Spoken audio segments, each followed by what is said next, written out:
The paper trembled in Lavinia Archer's hands as she stood in the doorway of the Redemption Creek Courthouse, the afternoon sun of September 1882 cutting a harsh blade of light across the floorboards.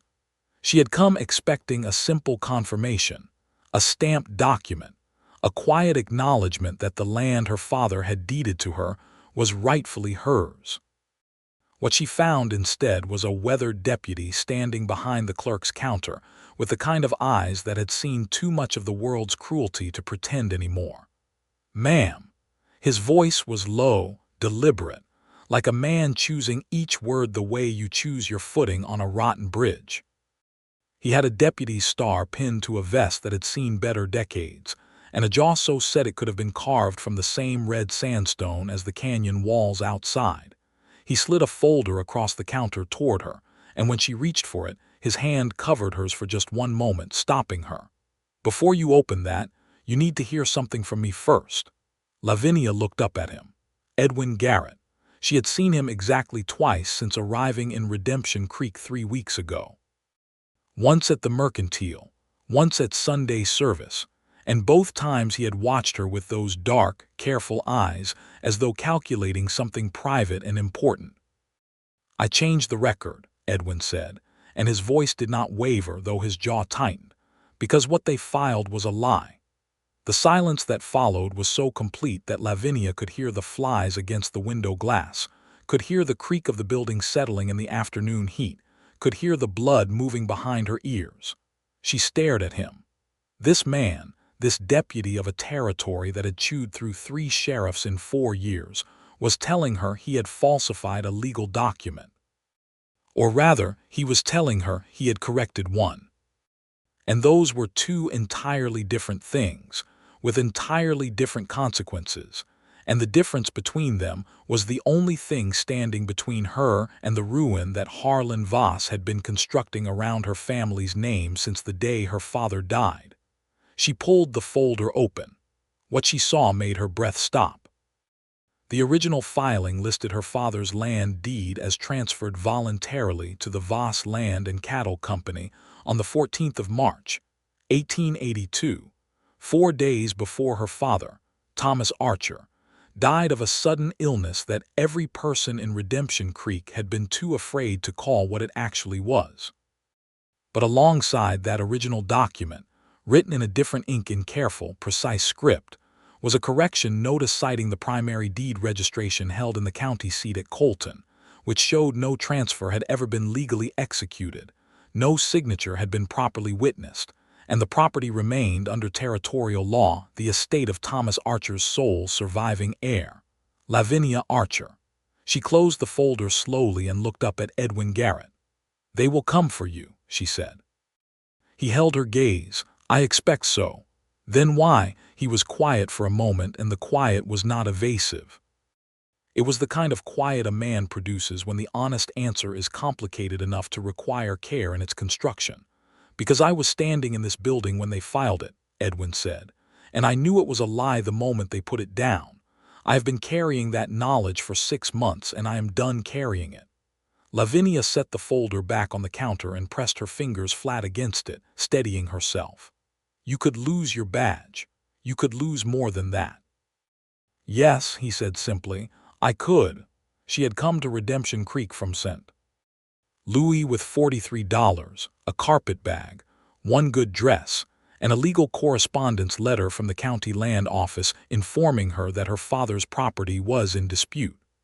She had come because there was nothing left in St. Louis, because Thomas Archer had been the only family she had, and because she had no intention of letting a man like Harlan Voss erase the only solid thing her father had ever built.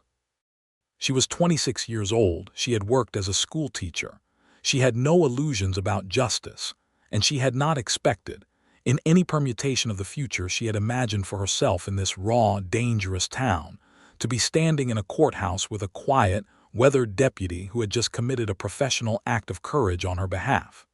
She had not expected the way it made her feel, but she filed that sensation away, because there were larger problems crowding the room.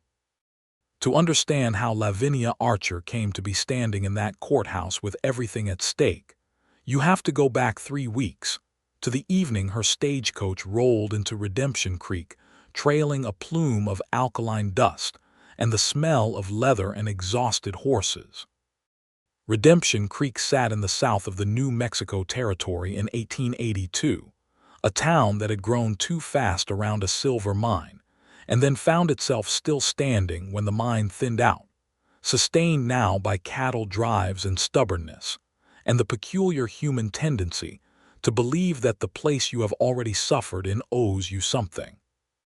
Main Street was 2 blocks of false-fronted buildings, a livery, a hotel called the Beaumont that had never been beautiful, a saloon called the Lucky Star, a dry goods store, and the courthouse, which had been built with optimistic solidity from proper lumber hauled in at considerable expense, as though the founders had believed the town deserved at least one building that would outlast them. Lavinia had stepped off the stagecoach into the dust with her carpetbag and her legal letter, and the expression of a woman who has decided that being afraid and being determined are not mutually exclusive conditions. She had gone directly to the Beaumont Hotel, taken a room for 50 cents a night, and sat down at the small writing desk beside the window to plan her approach. Her father, Thomas Archer, had come to New Mexico Territory in 1874, part of the great western drift of men who needed distance from whatever they had left behind. Thomas had left behind a failed business, a grief that had never quite resolved, and the grave of his wife, Lavinia's mother, Eleanor, who had died of fever when Lavinia was 9. Thomas had built his life here from nothing, had filed on a land claim in 1875 under the Homestead Act, had proved up on that claim with 8 years of labor, had run a small cattle operation that never made him rich but sustained him with dignity. He had died in March 1882, and within 1 week of his death, Harlan Voss had filed papers claiming the land. Harlan Voss was the wealthiest man in the county. He had a ranch that covered 40,000 acres and a disposition that treated other men's property as temporarily unclaimed.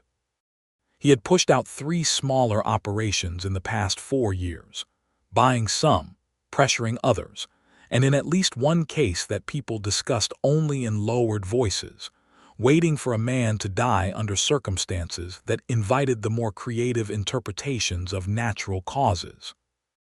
He had 2 sons who helped him run the operation, a lawyer named Denton Foyle who filed papers with the kind of practiced efficiency that suggested he filed papers of this type regularly, and a sheriff named Cal Rudd who had been appointed to the position by the county commissioner, who was, if anyone was counting, Harlan Voss's brother-in-law. Edwin Garrett was the deputy, and his history with this arrangement was more complicated than it appeared from the outside. Edwin had come to Redemption Creek in 1879, 32 years old, carrying the residue of a previous life in Kansas that he never discussed in detail. He had served as a lawman in Dodge City during the cattle drive years, had developed a reputation for steadiness and fairness that had preceded him south, and had been offered the deputy position by the previous sheriff, a decent man named Aaron Cole who had died in 1880, one of a heart attack behind his own desk. What followed had been the installation of Cal Rudd, and Edwin's subsequent discovery that the badge he wore had become a prop in an arrangement he had not agreed to. He had stayed because leaving felt like surrender.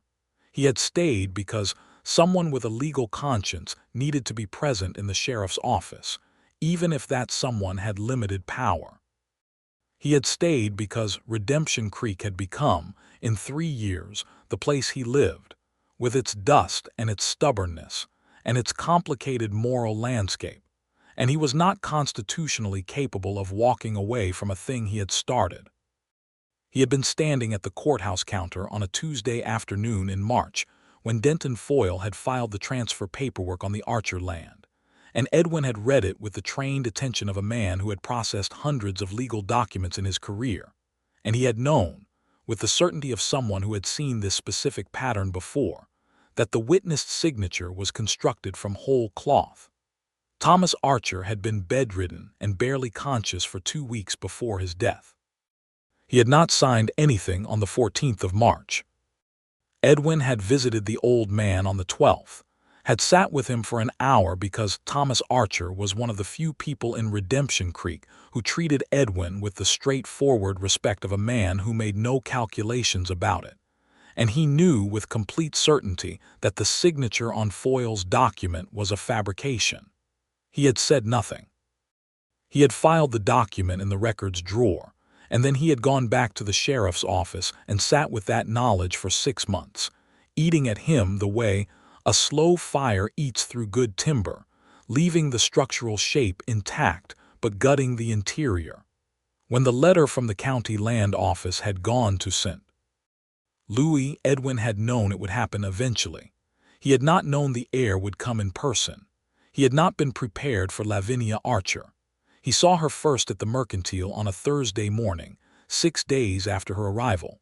She was at the counter with a list written on folded paper, asking Clement Birch, the proprietor, about the county land records office and whether she needed a lawyer or could file a challenge herself.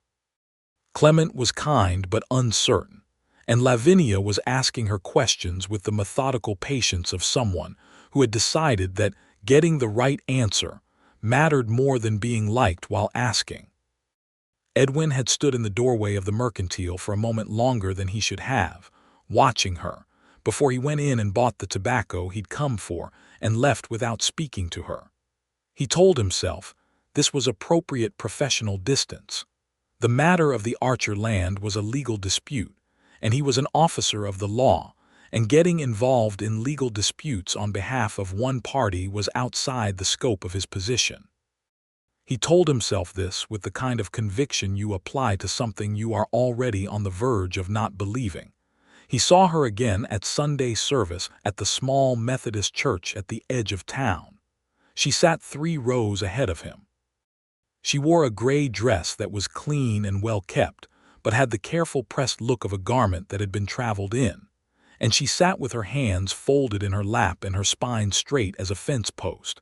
And when the Reverend spoke about justice and righteousness, Edwin watched her close her eyes briefly, as though she was taking the words in like water after a long, dry stretch. He had looked away when she glanced back toward the door as the service ended, and when their eyes met for just a fraction of a second, he had nodded once and she had nodded back, and then she was filing out with the rest of the congregation. That evening he had gone to the courthouse and opened the records drawer and spent 45 minutes sitting with the Archer land file, reading it again, thinking about what he knew and what he could prove, and what the cost of each possible action was going to be. He had the primary deed registration from Colton in his desk, a copy he had quietly requested from the county seat 3 months earlier under the pretext of administrative review, and he had compared it against Foyle's filing with the meticulous attention of a man building a case, because that is exactly what he was doing. The comparison was unambiguous. The transfer document was fraudulent. He had made his decision on Sunday evening, sitting in the courthouse in the dark after the sun went down, with the copy from Colton in his hand, and the knowledge of what he was about to do settling over him like something both heavy and clarifying. He wrote the correction notice in his own hand, cited the primary deed, attached the Colton copy, and placed it all in the folder with the original filing.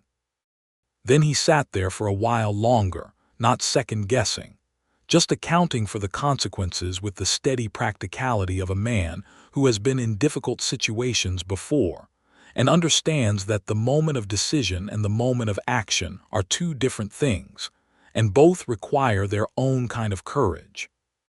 On Monday morning he had arrived at the courthouse at his usual time, filed the folder in the records drawer in the usual place, and then gone about his day, waiting for Lavinia Archer to come in and request her file, which he had been fairly certain she would do, given that she had been in Redemption Creek for nearly 3 weeks and was clearly not a woman who waited indefinitely.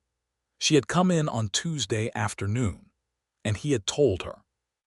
Now, standing in the courthouse with the folder between them and the weight of what he had done hanging in the warm September air, Edwin watched Lavinia absorb the implications of the situation with the measured steadiness that he was beginning to understand was characteristic of her, even as he could see the magnitude of her relief and her fear moving behind her eyes like weather behind glass. "I need to take this to a territorial judge," she said finally. "Yes." Edwin moved around the counter slowly, as though trying not to startle her, and leaned against it with his arms crossed, putting himself beside her rather than across from her. "And you need to do it before Voss finds out the correction has been filed, because once he does, Denton Foyle is going to be here with papers to contest it inside of 24 hours. How long before he finds out?" Edwin tilted his head slightly. "Cal Rudd stops in here most mornings. Today is Tuesday. He was in here at 8 this morning and did not look at the records drawer. He will be in again tomorrow morning. So I have until tomorrow morning. Roughly."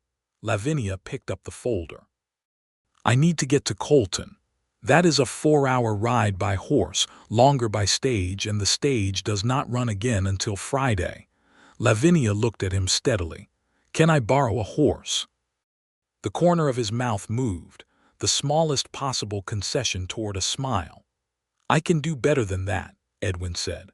What followed was the most compressed and purposeful afternoon of Lavinia Archer's time in Redemption Creek. Edwin walked her to the livery, where he spoke quietly to the liveryman, a broad-shouldered Mexican man named Cesar who nodded and began saddling 2 horses without comment. Edwin went to his room above the hardware store, changed into trail clothes, strapped on his gun belt, and met Lavinia back at the livery with $20 in his vest pocket and the copy from Colton in his jacket, which was a duplicate of what was now filed in the courthouse. Lavinia watched him check the saddle cinches with the automatic efficiency of a man who had done this particular action 10,000 times. "You are coming with me," she said. "I cannot let you ride to Colton alone with those papers," he said, not looking up from the cinch. "Voss has men who patrol the roads. That is dangerous for you." He straightened and looked at her. "Most things worth doing are." They rode out of Redemption Creek on the eastern road as the afternoon began its tilt toward evening, the Red Canyon country opening around them with the terrible, indifferent beauty of the high desert. The sky above them, a deep blue that went on forever in every direction. Lavinia rode well, which Edwin noted with the quiet appreciation of a man who had made assumptions about city women and was revising them in real time. She sat her horse with confidence, kept pace without difficulty, and did not talk for the first hour, which he respected. When she did speak, it was direct. "Tell me about my father," she said. Edwin kept his eyes on the road ahead. "He was a good man, not complicated about it, just good. Worked his land, kept his word. Knew everyone in the county by name and remembered things about their families." He paused. "He talked about you, said you were teaching school in St. Louis. Said you had your mother's intelligence and your own stubbornness, which he said like it was a compliment." Lavinia was quiet for a moment. "When did you last see him?" "The 12th of March. Edwin's voice was even, but the evenness had weight in it. "I sat with him for about an hour. He was weak. He knew he was dying. He was not afraid of it particularly. He was worried about the land, about what would happen to it." "Did he tell you he was afraid Voss would take it?" "He did not have to tell me.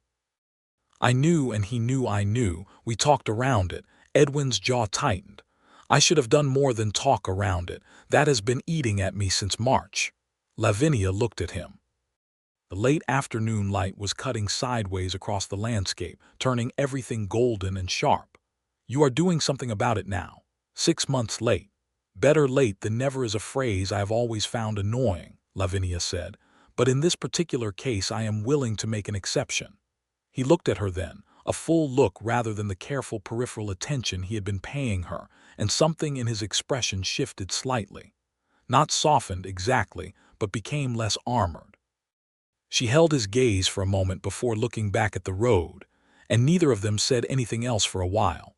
But the silence between them had changed character, had become something less careful and more companionable. They made good time. The road to Colton ran through the canyon country for the first 2 hours and then broke out onto higher plateau ground, drier and windier, with the mountains in the east going purple as the sun dropped. They pushed the horses through the canyon section while the light held, and then slowed to a steady walk as the darkness came down proper, navigating by the road and the stars and Edwin's knowledge of the country. They stopped once at a water hole Edwin knew, letting the horses drink and taking water themselves from a canvas bag Edwin had thought to bring. And in that stop, Lavinia unwrapped 2 biscuits from a cloth in her saddlebag that she had apparently had the foresight to acquire from the hotel kitchen before they left, and she handed one to Edwin without ceremony, and he took it without ceremony. And they ate standing in the dark beside the water hole while the horses blew softly and the night bugs made their noise in the brush. "Why did you stay?" Lavinia asked. "After Sheriff Rudd came in, after you understood what the arrangement was." Edwin chewed, swallowed, considered. "Because someone has to. That is a very short answer for what I imagine is a complicated thing." He looked out at the dark landscape. The stars overhead were extraordinary, thick and close the way they only get in places far from any town's lamplight. "I grew up in Ohio," he said finally. "My father was a judge, not a glamorous position in a small Ohio county, but he took it seriously. He used to say that the law was only as good as the people administrating it, and if the wrong people administered it, the law became a weapon, and you had to get the right people back in position before it destroyed more than it protected." He turned the last piece of biscuit in his fingers. "I think about that a lot in Redemption Creek. Your father sounds like a wise man." "He was." Edwin finished the biscuit. "He died in 1871. I went to Kansas after that, needed to be somewhere that required my full attention." Lavinia looked at him. "And has Redemption Creek required your full attention?" He looked back at her, and there was something wry and honest in it, more than I anticipated lately.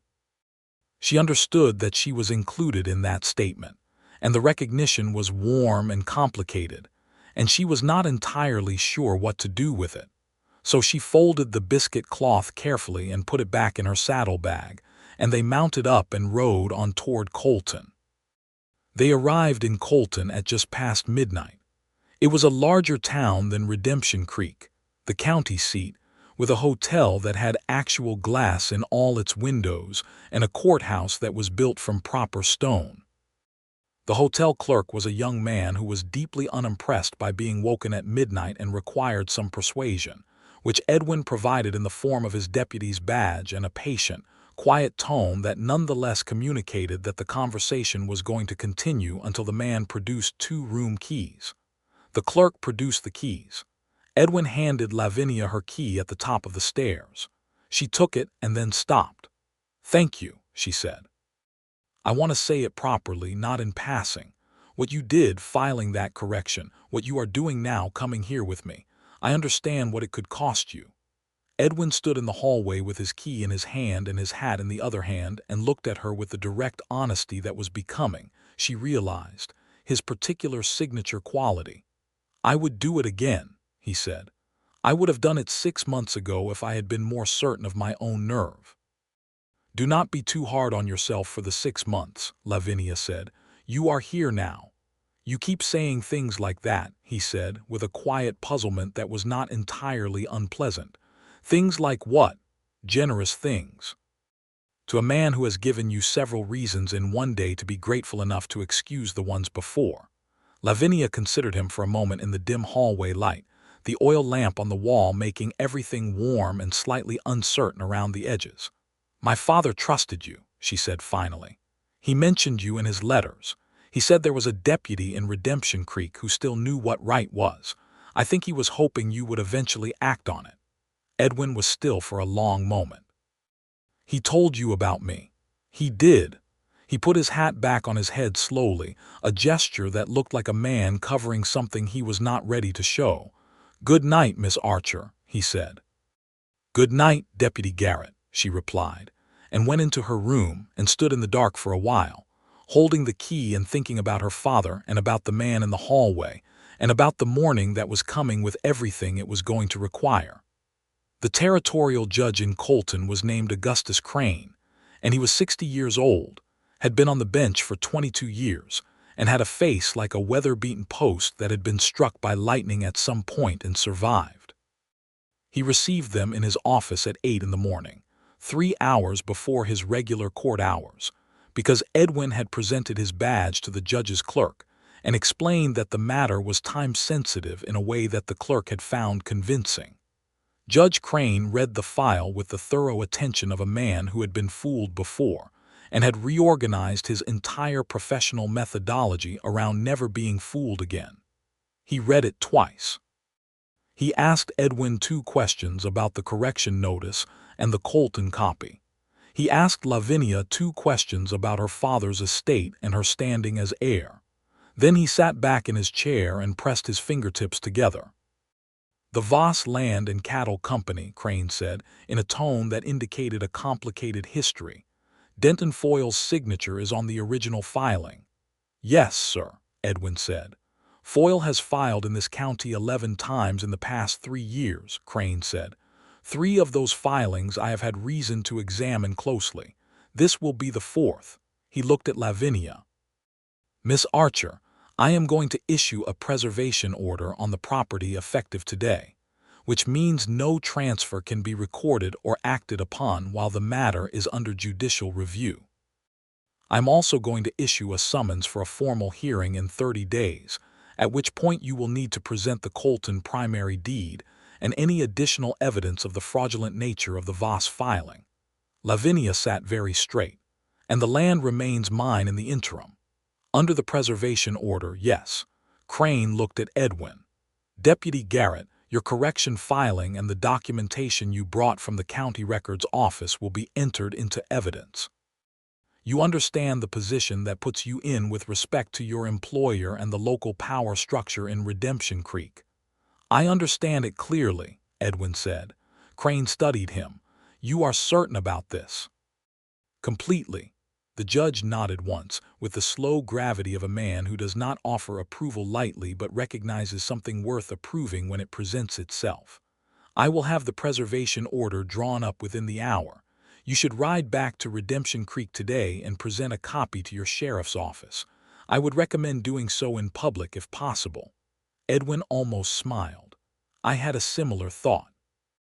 They rode back to Redemption Creek with the preservation order folded in Edwin's jacket alongside the other documents, and the day was bright and cloudlessly blue, and the landscape had the heightened quality it gets when you are moving through it carrying something important. Every rock and shadow sharper than usual, every sound distinct.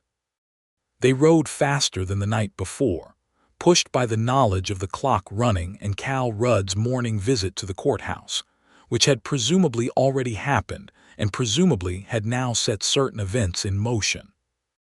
Lavinia rode close enough that their horses were often side by side, and she talked more freely than she had the night before, and Edwin listened with the quality of attention that she was realizing was characteristic of him, a listening that was complete and unhurried, that made you feel that what you were saying was being genuinely received rather than waited out. She told him about St. Louis, about the school where she had taught for 3 years, 32 students in one room, the coal stove that never quite kept up in January, the particular satisfaction of watching a child understand something they had not understood before. She told him about the letter from the land office arriving and reading it twice at her kitchen table in the evening, with the gas lamp hissing softly, and the smell of the city coming through the window, the smell of coal smoke and river water and 1,000 people living close together, which she did not miss as much as she thought she would. She told him about packing her carpetbag and her decision to come west, which had not been a difficult decision despite everyone she knew treating it as though it were. "My father built something," she said. "You do not simply let someone take what your father built. That is not a difficult calculation." Edwin was quiet for a moment. "No," he agreed. "It is not." "What made it difficult for you?" she asked, and then immediately said, "That is an impertinent question. You do not have to answer it." "It is not impertinent," he said. "It is accurate." He was quiet for another moment, the horse's hooves making their steady rhythm on the packed road. "Fear," he said finally, with the flat, honest delivery of a man who does not make a practice of admitting this particular word, and is doing so by deliberate choice. Not of Voss specifically. Not of the physical consequences, or not primarily. Fear of what happens to this town if I do this and it does not work. There are people in Redemption Creek who are here because they have nowhere else to go, and Voss has leverage over enough of them that a failed challenge creates backlash. I was afraid of making things worse. And now I think that inaction is its own kind of worse, and I have been living in it for 6 months. Lavinia looked at the road ahead and then at him.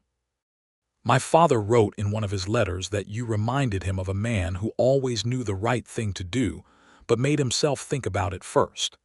He said most men who know the right thing do it too fast and make a mess, and most men who think first decide too slow. He thought you had an unusual combination. Edwin was quiet for a long time after that, long enough that Lavinia wondered if she had said something that crossed a line she had not seen. Then he said, simply, quietly, "I miss him." "So do I," she said. They rode the rest of the way in silence, but it was the kind of silence that has content, the kind that is not empty at all. They rode into Redemption Creek at 2 in the afternoon and went directly to the sheriff's office, which was exactly the public setting Judge Crane had suggested. Cal Rudd was in his chair behind his desk with his boots up when they came through the door, and he came upright with the controlled violence of a man whose first instinct is always physical, one hand moving toward his gun before he had fully assessed the situation.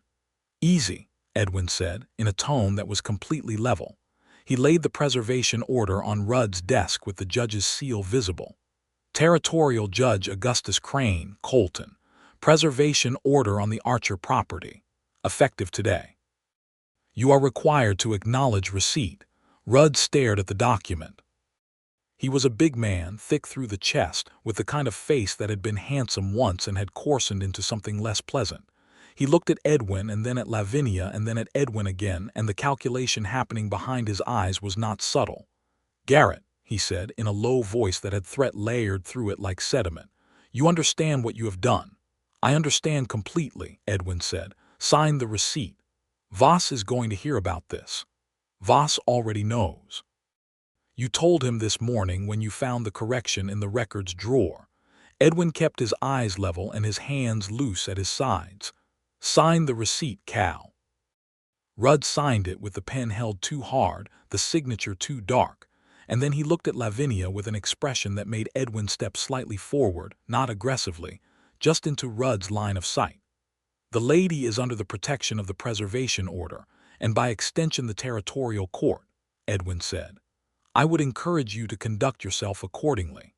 They left the sheriff's office and Lavinia exhaled slowly on the boardwalk outside, the September sun warm on her face. She turned to Edwin. He was watching the door of the sheriff's office with the careful attention of a man tracking an animal's exit point. "He will go to Voss directly," she said. "We'll go to Voss directly," Edwin confirmed. "Which means we have tonight before Voss has organized his response. I want you to stay at the hotel, door locked, and I want you to speak to no one about this until tomorrow. And you," he looked at her, "I will be visible, saloon, street, wherever I need to be, making it clear that this is not something done in a dark corner, that there are witnesses and a paper trail and a territorial judge with his name on a document." "That is brave," she said. "It is strategic," he corrected, but she thought they were not mutually exclusive, and she thought he knew that too. The next 3 days were a particular kind of tense. Voss sent his lawyer Denton Foyle to the courthouse the morning after they returned, and Foyle filed a counter-challenge with such speed it was clear it had been pre-written, waiting only for the specific form of threat to fill in the blanks. Edwin read it when it was filed and was not surprised by any of it. He spent the afternoon writing a detailed account of everything he knew about the original filing, everything he had witnessed, everything he could document, and he sent that account by telegraph from the Colton office, addressed directly to Judge Crane, because the telegraph line ran through Redemption Creek to Colton, and he used it before anyone could think to interfere. Lavinia spent those days doing something Edwin had not anticipated, which he later admitted he should have, knowing her. She went to every person in Redemption Creek who had worked land adjacent to her father's, which was 4 families, and she asked them careful, methodical questions about what they had seen and heard in the months before Thomas Archer's death and in the weeks after. 2 of those families were afraid to say much. One was the widow of a man named Prout, who had lost his own land claim to Voss 2 years earlier, and had nothing left to lose and a substantial reserve of righteous anger.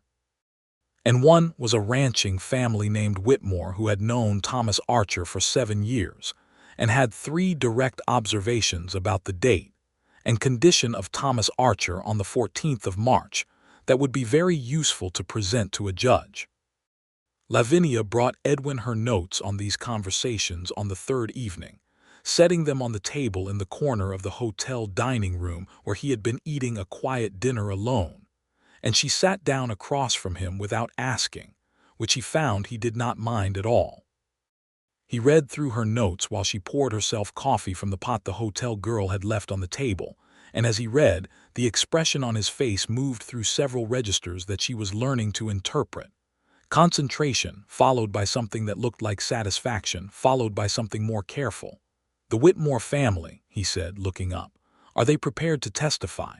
"They are." Lavinia wrapped her hands around her coffee cup. Mrs. Whitmore was particularly emphatic. She said Thomas came to their place on the 12th of March to return a borrowed tool, and he was already clearly unwell, barely able to ride, and on the 14th he was too ill to leave his bed. She said this with a directness that suggests she has been waiting for someone to ask.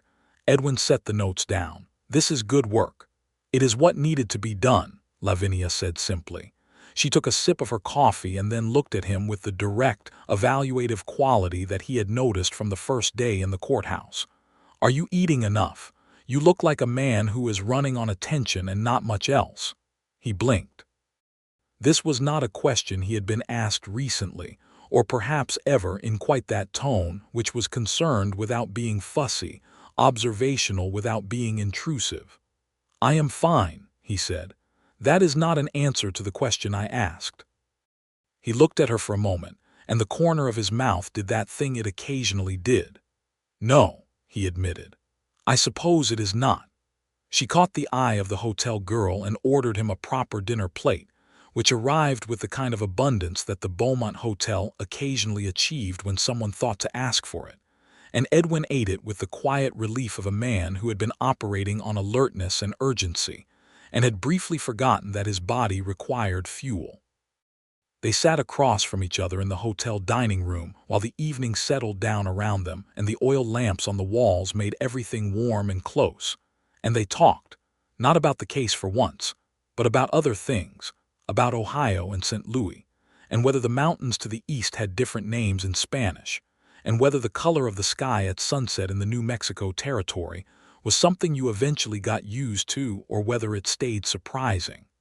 Edwin said he had never gotten used to it. Lavinia said she understood exactly what he meant. When she finally said good night and went upstairs, Edwin sat for a moment at the table alone, the empty dinner plate in front of him, looking at nothing in particular. He was, he realized, in significant trouble of a variety that had nothing to do with Harlan Voss.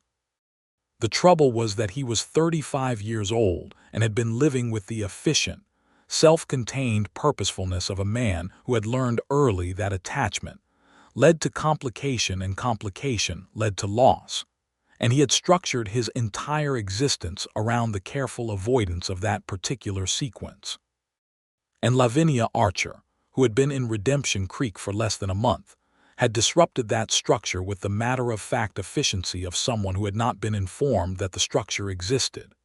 He picked up the notes she had made and read through them again in the empty dining room, and there was something about the handwriting, clear and purposeful and slightly angular, like the woman herself, that he found he could not set aside as easily as he intended.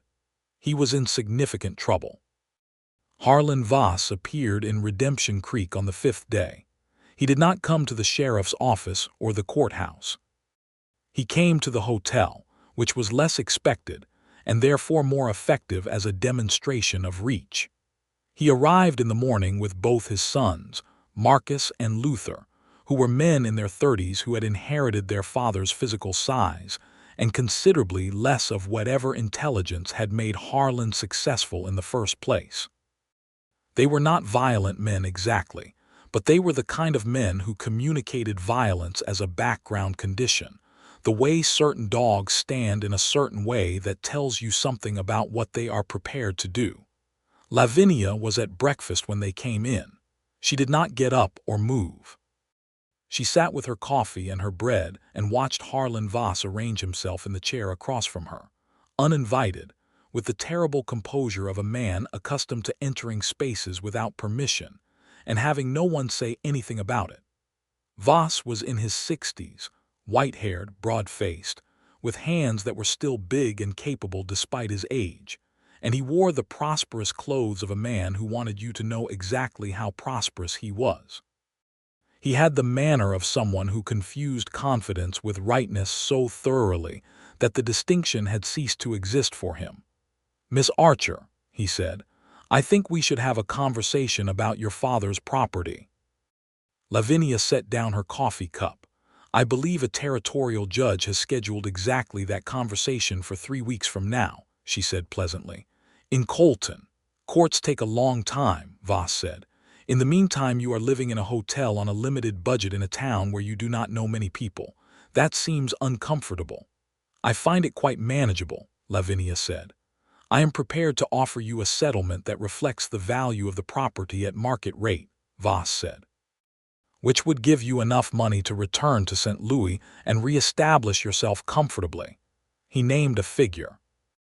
It was not a small figure, and Lavinia was aware that it was carefully chosen to be large enough to sound like generosity while being a fraction of what the land was actually worth with the water rights and the cattle operation taken together. "No," Lavinia said. Voss looked at her steadily. "Miss Archer, your father had a very brief illness. It is possible that in his condition in the final days he may have made arrangements that he did not fully communicate to you. These things happen in families. It would be unfortunate for everyone involved to drag this through the courts based on a misunderstanding." Lavinia looked at him with a steadiness she had inherited in some measure from both her parents and had refined through 3 years of managing a room full of 32 children with varying levels of cooperation. "Mr. Voss," she said, "my father did not make any arrangement with you. The document your lawyer filed is fraudulent. I intend to demonstrate this to Judge Crane, and I expect his ruling to reflect the evidence. If you would like to avoid the embarrassment of having that evidence presented in open court, I would recommend withdrawing your counter-challenge before the hearing date." The silence that followed had a very particular quality. Voss had not been spoken to this way in quite some time, and the recalibration happening in him was visible, the re-evaluation of what kind of situation this was, which was a more complicated one than he had estimated. He stood. His sons flanked him. He looked down at Lavinia with the complicated expression of a man who is accustomed to winning and is confronting the possibility that this may be a situation in which he does not. "Think carefully about your position," he said. "Redemption Creek is a long way from St. Louis." "I am aware," Lavinia said. "Good morning, Mr. Voss." Edwin was waiting on the boardwalk outside the hotel. He had seen Voss's wagon arrive and positioned himself in plain sight. When Voss came out with his sons, Edwin stood on the boardwalk with his badge on his chest and his hands easy at his sides and said nothing, just maintained the specific, unhurried presence of a man who has decided exactly where he is standing and sees no reason to explain it. Voss looked at him. The look contained everything that was going to happen as a consequence of what Edwin had done, laid out clearly and without concealment. Edwin held his gaze. Voss walked to his wagon and left. Lavinia came out of the hotel a moment later and stood beside Edwin on the boardwalk. They watched the wagon roll down Main Street and out of town. He threatened you without saying anything explicit, Edwin said, not quite a question. He suggested that Redemption Creek is a long way from St. Louis and that I should think carefully about my position, Lavinia said. That is a threat. That is a threat, she confirmed, delivered very politely. Edwin was quiet for a moment. Are you frightened? She considered this honestly. A little, she said, not in a way that changes anything. He turned to look at her. The morning light was direct and clear, and the expression on his face was something she had not quite seen before, something that was not the careful professional composure he had been maintaining since the courthouse, something more unguarded, more immediate. You are a remarkable woman, Miss Archer, he said, and it came out with the directness of something he had been thinking for a while and had not intended to say out loud at quite this moment. Lavinia looked up at him. He was several inches taller than her, and the morning sun was behind him, edging him with light. I thought we might have progressed past Miss Archer by now, she said, and her voice was quieter than usual. I did not want to presume, he said. You can presume, she said. Lavinia. Lavinia, he said, and it had the quality of a word being tried carefully, the way you test the weight of something you intend to carry. Edwin. She smiled at him, and it was the first full smile he had seen from her, unguarded and complete, and it did something significant to the internal architecture of the careful, self-contained life he had been constructing for 15 years. He felt it shift in a way that was alarming and also, somehow, a relief. The 3 weeks before the hearing were not easy, but they were not as dangerous as they might have been, largely because the preservation order from Judge Crane had been recorded in Colton, and anyone with any familiarity with territorial law understood that interfering with an active judicial process was a far more serious category of problem than a local dispute. Cal Rudd made himself unpleasant in small ways, assigning Edwin pointless patrol duties on the far end of the county, removing his signing authority from the courthouse records temporarily, letting it be known through the social channels of the town that Edwin Garrett had exceeded his authority and was being disciplined. Edwin did all of this without complaint and without changing his behavior in any significant respect. Lavinia spent the 3 weeks preparing for the hearing, working with a territorial lawyer named Breckenridge who came out from Colton on Judge Crane's recommendation. A thin, angular man who was excellent at his work and deeply impressed by the documentation Lavinia and Edwin had assembled.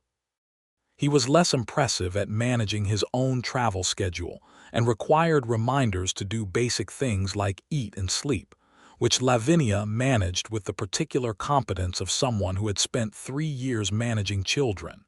She and Edwin fell into a pattern.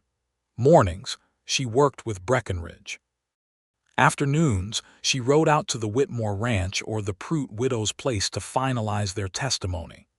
Edwin, when his duties permitted, rode with her, and when they rode together there was an ease and a pleasure to it that kept accumulating, small increments daily, like interest. He learned that she had read more books than almost anyone he had ever met and thought about them carefully, and had opinions about them that she stated as opinions rather than as facts, which was a quality he found rare and valuable.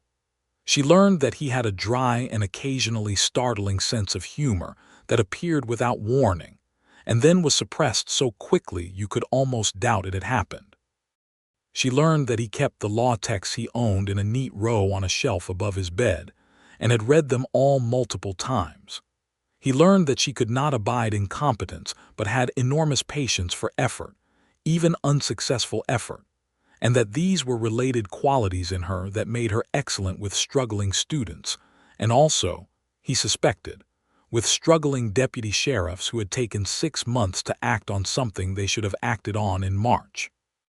One evening toward the end of the 2nd week, they had been sitting on the steps of the courthouse in the cooling evening air, going through witness statement drafts, and Lavinia had looked up from the papers and said, without much preamble, "What do you intend to do after this?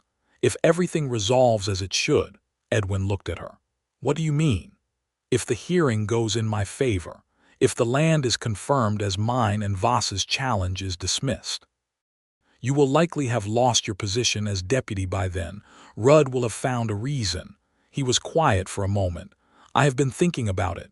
And there are possibilities, he said carefully. Depending on various circumstances.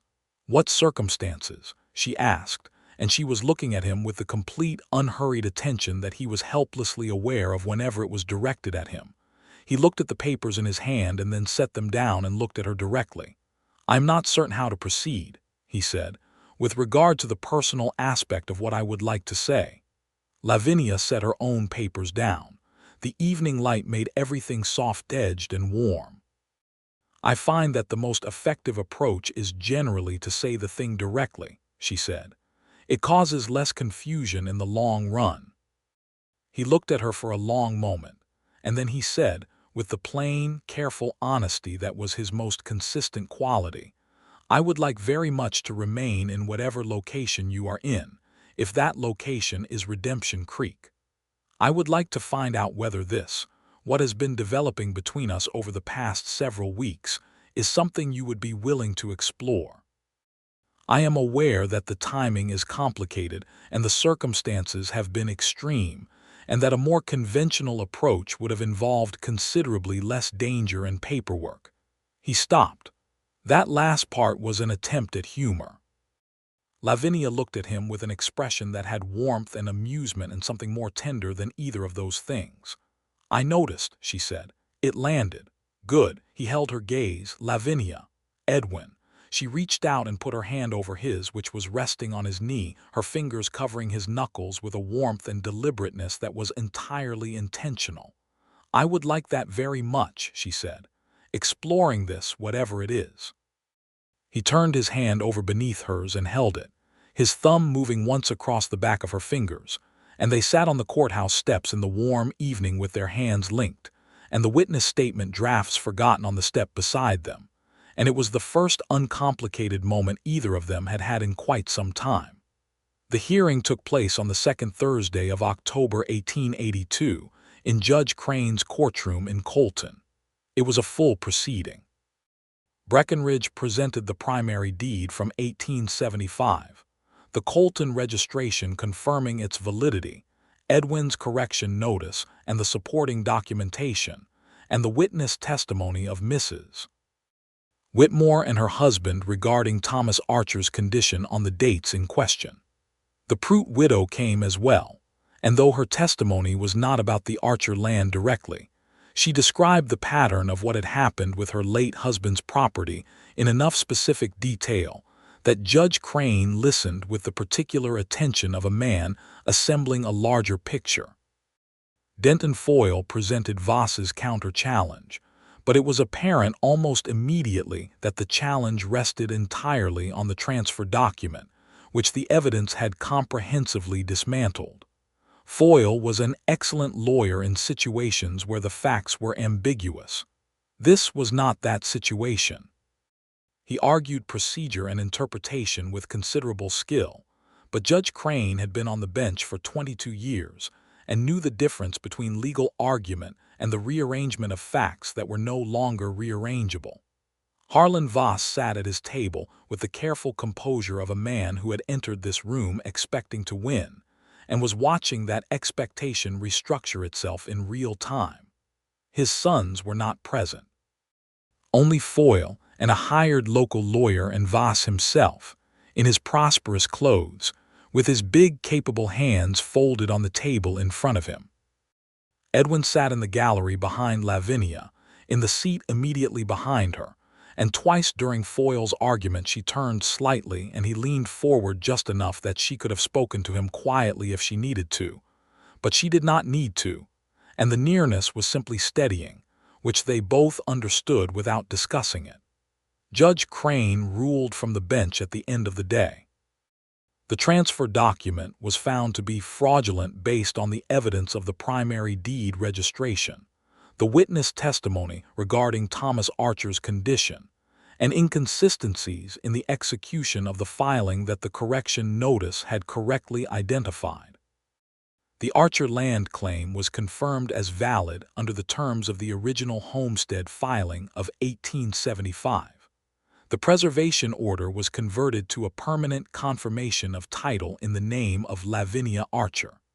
Denton Foyle was referred to the Territorial Bar Association for investigation of his role in the fraudulent filing. And in a final comment from the bench that was notable for a man who typically kept his personal observations to himself, Judge Crane said that the actions of the officer of the law who had identified the irregularity in the original filing and brought it to the court's attention represented the kind of professional integrity that the territory required more of, not less. Lavinia turned in her seat and looked at Edwin when Crane said this. Edwin had an expression on his face that was very controlled, but his eyes were bright in a way she had not seen before, something that in a less contained man would have been called relief and pride, and also a more complicated emotion that she thought she could name if she tried. She reached back and gripped his hand briefly, hard. He held it for a moment, and then released it as they stood for the judge's departure. They walked out of the courthouse into the October afternoon air. Breckenridge was shaking Lavinia's hand and saying something about paperwork that needed to be finalized, and the Whitmores were nearby, and the Prout widow had tears on her face that she was addressing with practical efficiency. And amid all of this, Edwin was simply present, slightly behind and to Lavinia's right, with his hat in his hands, and when the crowd of congratulation cleared for a moment and it was just the two of them in a pocket of relative quiet on the courthouse steps, he looked at her. "It is done," he said. "It is done," she confirmed. Her voice was unsteady in a way it had not been through the entire proceeding, which had required a rigorous self-management she was now released from. Her eyes were bright. He did something then that was somewhat outside the bounds of what he had done before. He put both hands on her shoulders, briefly, firmly, the way you hold onto something you have been afraid of losing, and he said very quietly, "Your father would have been very proud." She pressed her lips together and nodded, and looked up at him with everything she was feeling available on her face, unguarded, real, and he looked back at her with the same unguarded quality, and they stood like that on the courthouse steps in Colton in October 1882, while the afternoon sun came down warm and clear, and it was the kind of moment that marks itself as the beginning of something that will matter for a long time. Returning to Redemption Creek was different. Lavinia returned as the confirmed title holder of the Archer property. Edwin returned to a situation that was, as predicted, altered. Cal Rudd had indeed moved to formally suspend him during the week of the hearing, citing the unauthorized court cooperation as a breach of departmental procedure.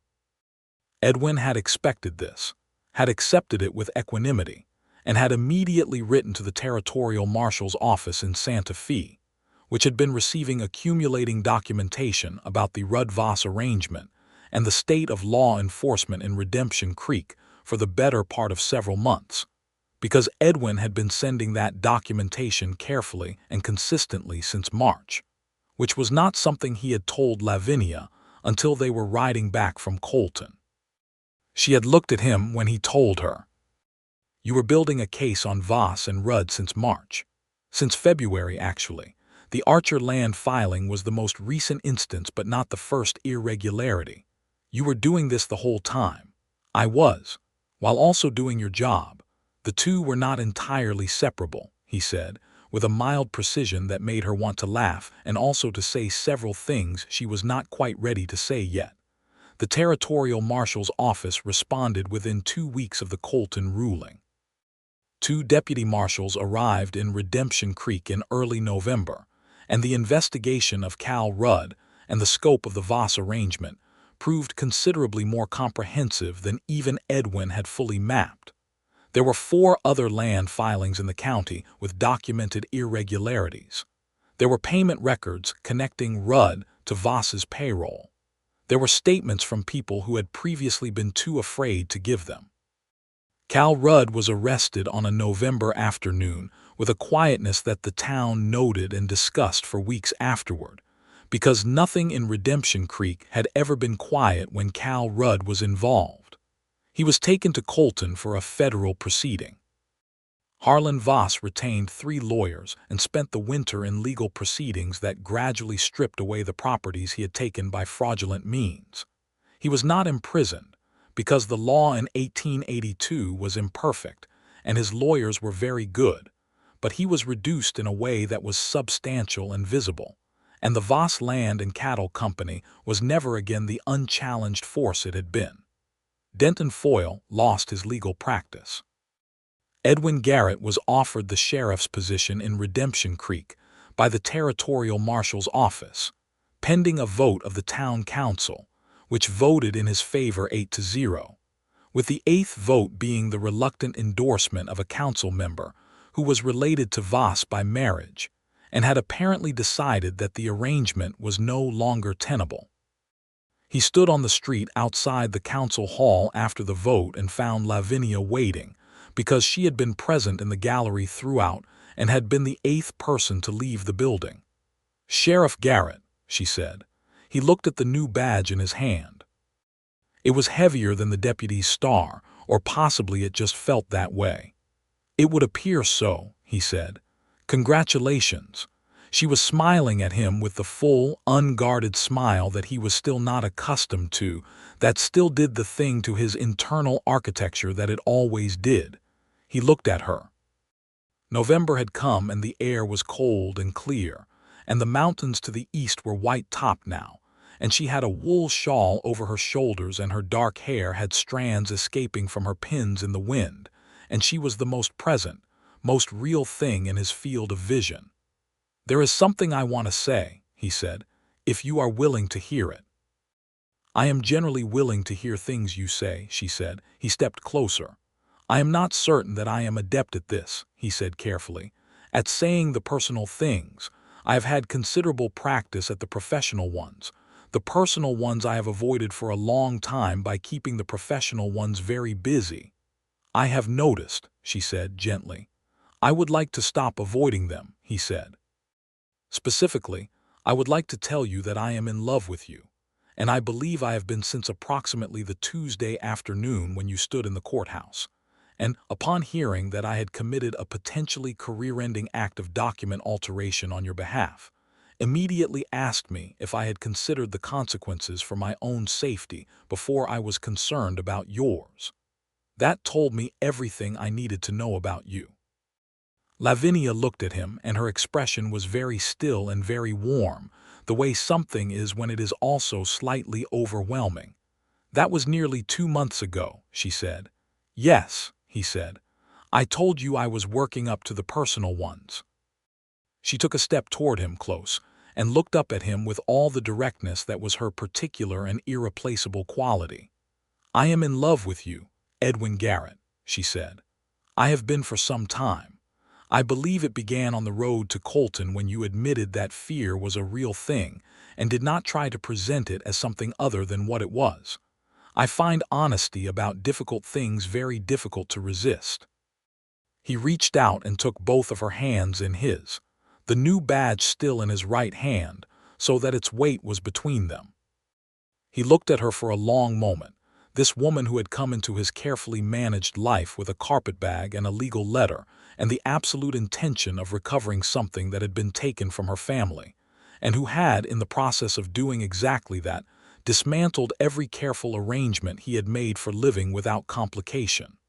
"I am glad," he said, "that you came to Redemption Creek."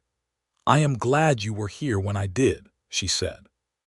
He brought her hands up between them and bent his head slightly and pressed his lips to the back of one of her hands, the kind of gesture that in 1882 carried every weight of intention and commitment that a man in a public street could deploy.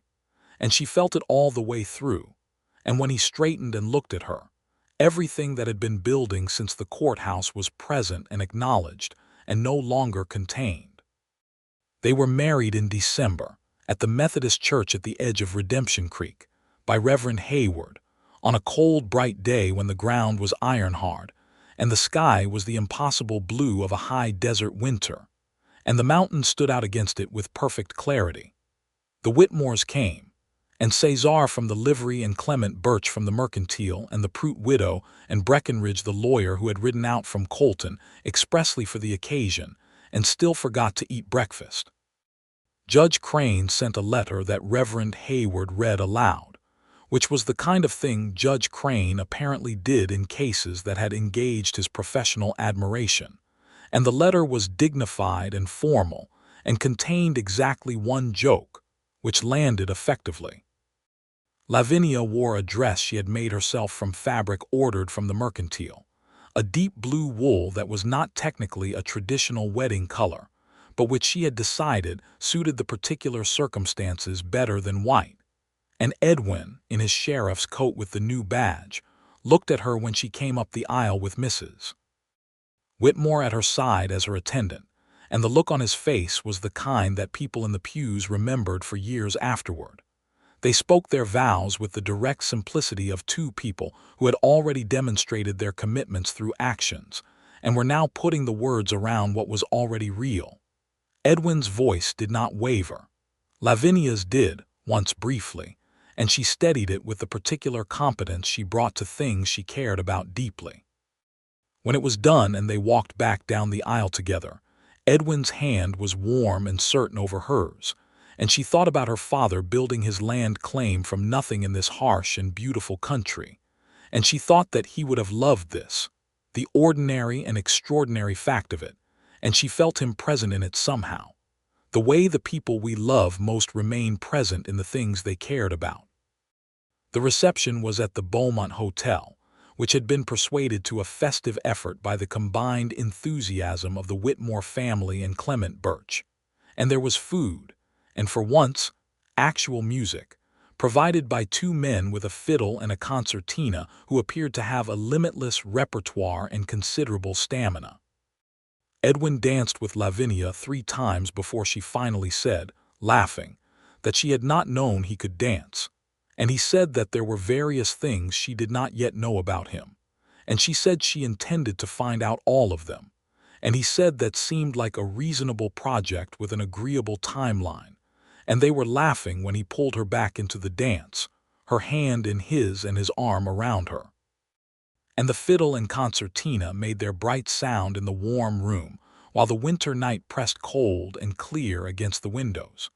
They settled into the life of Redemption Creek with the thoroughness of people who have chosen a place rather than merely landed in it. Edwin ran the sheriff's office with the fairness and steadiness he had always had available, now without the obstruction of the previous arrangement, and the town reorganized itself around a law enforcement presence that was competent and honest, which took some adjustment for people who had learned to expect neither. Lavinia moved out to the Archer property, which they worked together on weekends and in the long summer evenings, repairing the fences and barn that had been partially neglected in the months of legal dispute, restoring it to the working ranch her father had maintained with patience and labor. She also started a school. It happened because there was no school in Redemption Creek, and there were 47 children who needed one. And Lavinia Archer Garrett was a schoolteacher with 3 years of experience and a complete inability to observe a need without addressing it. She talked the town council into providing a building, which was easier than she had expected because Edwin was now the sheriff and his opinion carried weight, and he was entirely in support of the school, and she organized the materials through a combination of territorial funding and fundraising from the community. And by March of 1883, she had 34 students in the newly established Redemption Creek Schoolhouse, which she ran with the warm, demanding, patient efficiency that her father had identified in his letters as her particular strength. She was teaching on a Thursday morning when Edwin came to the schoolhouse door and waited, hat in hand, until she noticed him and came out to the step, and the expression on his face was one she was becoming familiar with, the one where the usual composure had something else moving under it. "Good morning," she said. "You look like a man who has news." "I do have news," he said. She looked at him. He was looking at her with that careful, direct, unguarded quality that still did the thing it did, 2 years in, the thing she was fairly certain it would continue to do for the foreseeable future. "You are going to have to tell me," she said. "I know," he said, and then, quietly, "You are going to have a child." She was very still for a moment. She had suspected, but suspecting and being told were different things, and the being told arrived in her with a warmth and a weight that was both terrifying and vast, and also, underneath both of those things, simply and completely right. "Yes," she said, "I believe I am." Edwin stepped up onto the step beside her and put his arm around her, and she leaned into him. The solid, reliable warmth of him.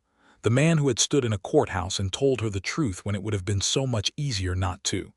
And she thought that all of this, the land and the school and the town and the man beside her, had come from that one moment of honesty and courage, and she was grateful for it in a way that was too large to fully articulate, and so she simply held it. "Are you frightened?" she asked him, which was a callback that he heard immediately. "A little," he said, "not in a way that changes anything."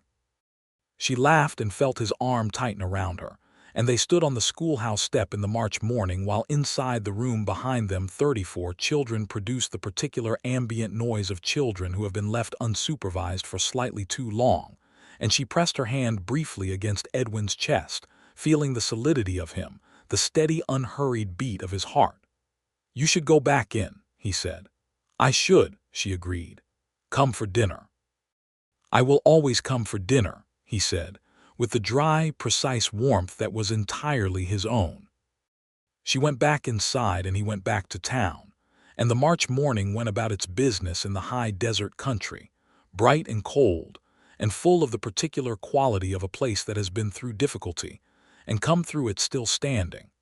Their son was born in October of 1883, a healthy, loud, emphatically present child who arrived on a Tuesday night, and made his opinions about the process abundantly clear from the first moment. Lavinia, who had managed 3 years of 32 children, was not intimidated. Edwin, who had faced down Harlan Voss and Cal Rudd and various other threats to the public order of Redemption Creek, held his son for the first time in the chair beside the bed where Lavinia was resting, and sat very still with him for a long time, looking at him with an expression that had no professional composure in it at all, just the open, unguarded astonishment of a man encountering something larger than he had known to expect. They named him Thomas Edwin Garrett, for the grandfather who had built the land and the father who had saved it, and he grew up on both things, the ranch and the courthouse, knowing the country he came from and the people who had made it. 2 years later, a daughter arrived, who they named Eleanor for Lavinia's mother, and Eleanor was quieter than Thomas and more observant, with Edwin's careful eyes and Lavinia's tendency to state her conclusions with a directness that was occasionally startling in someone her size. The Archer property grew into a proper working ranch over the years, horses and cattle both, operated with the steady competence of 2 people who approached their work the way they approached everything, practically and with full commitment. The schoolhouse expanded when the town grew, and Lavinia taught in it until Thomas was old enough for school himself, at which point she hired a second teacher and reorganized her role into administration with occasional teaching, which she found suited her preference for being useful in multiple directions at once. Edwin was re-elected sheriff in 1884 and again in 1886 and in 1888, and each time with margins that reflected the quiet, compound interest of a decade of fair and competent law enforcement in a place that had not always had it. He never became the kind of sheriff who told stories about himself, but the town told stories about him, the useful, specific kind that people pass on to new arrivals as a way of explaining what the place is and where it has been. Harlan Voss died in 1887, not violently, simply old, and whatever he had expected to leave behind was considerably diminished by what the territorial proceedings had taken, and his sons sold off what remained and moved elsewhere, and the land that had been accumulated through fraud was redistributed through the court processes that Judge Crane had set in motion. Some of it returned to original claimants where that was possible. Some of it filed under new homestead claims by families who needed it. The Prout widow, whose name was Ada Prout and who was, Lavinia discovered, 57 years old and possessed of a sharp mind and a great deal of accumulated knowledge about the territory's land records, became an invaluable resource to several families pursuing their own claims through the courts in the years that followed. She became a regular presence at the Archer Ranch, with a particular fondness for young Thomas, who she taught to identify the stars of the southern sky with the patience of someone who has found a use for everything she knows. Edwin's kitchen shelf of law texts grew. Lavinia added to it, ordering books from publishers in the East, and their small parlor became the kind of room that accumulated books the way other rooms accumulated dust, in layers and with purpose. On Sunday evenings when the work was done and the children were asleep, they sat in that room with the oil lamp between them and read, and occasionally said things to each other out of the silence, things worth saying, things that did not need to compete with noise to be heard. In 1889, New Mexico Territory was not yet a state, but it was moving in that direction, the legal and political architecture of statehood assembling itself across a decade of effort. Edwin was asked to serve on a committee advising on the territorial law enforcement standards that would eventually inform the state constitution's provisions on county law, and he did this with the thoroughness he brought to everything. Lavinia, who was by that time well known in the county for the school, and for her work with the land records documentation project she had organized in the wake of the Voss proceedings, was asked to contribute to a report on property rights and women's legal standing in the territory, and she did this as well, methodically, and with a great deal of documentation. Their third child was born in 1890, another son, whom they named James after no one in particular but because it suited him, and James was from the first moment a person of intense, cheerful energy who approached the world at a speed that suggested he had urgent business with all of it. Edwin watched him with the expression of a man who recognized certain qualities and understood what they required of the people responsible for them, and Lavinia watched Edwin watch James and thought, not for the first time, that of all the decisions she had made in the complicated years since her father's death, coming to Redemption Creek with her carpetbag and her legal letter had been, without question, the right one. On an October evening in 1891, 9 years after the day, Lavinia had walked into the Redemption Creek Courthouse, and Edwin Garrett had told her he had changed the record because what they filed was a lie.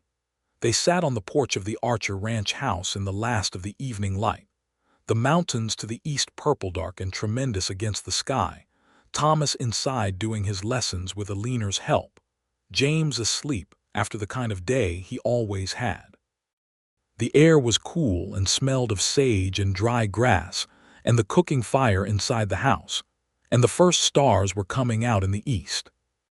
Edwin had his arm around Lavinia's shoulders and she was leaning into his side, and they sat in the comfortable quiet of people who have been through a great deal together and have arrived, intact, somewhere worth being. "Do you remember," Lavinia said, "what you said to me that first day in the courthouse?"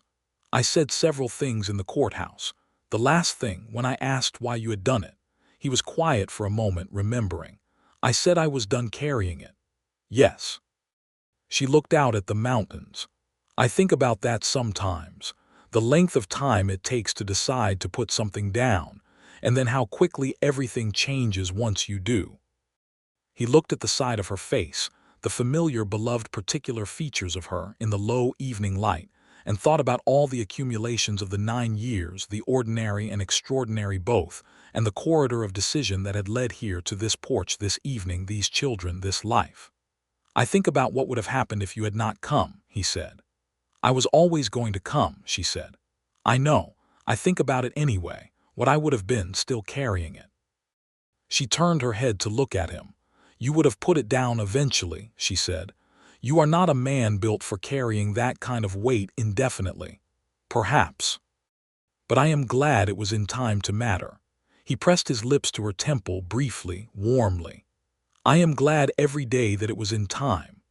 The stars were fully out now, the great spread of them that you only saw at this altitude in this country, far from the lamplit towns, the kind of sky that made the world feel both very large and, somehow, precisely the right size. Lavinia put her hand over Edwin's where it rested on her shoulder, her fingers over his, and they stayed like that in the cooling evening, listening to the night sounds of the desert, the far bark of a coyote, the small sounds from inside the house where their children were, the creak of the old porch in the settling air. Everything that had been broken had been repaired. Everything that had been taken had been recovered. Everything that had been hidden in a courthouse drawer had been brought into the open, and the light that came through that opening had been enough, in the end, to illuminate everything they needed to find. The land was hers. The life was theirs. And the quiet between them was full of everything that mattered, every word and every silence and every mile of road and every honest thing said when it was difficult to say. All of it present, all of it real, all of it exactly enough.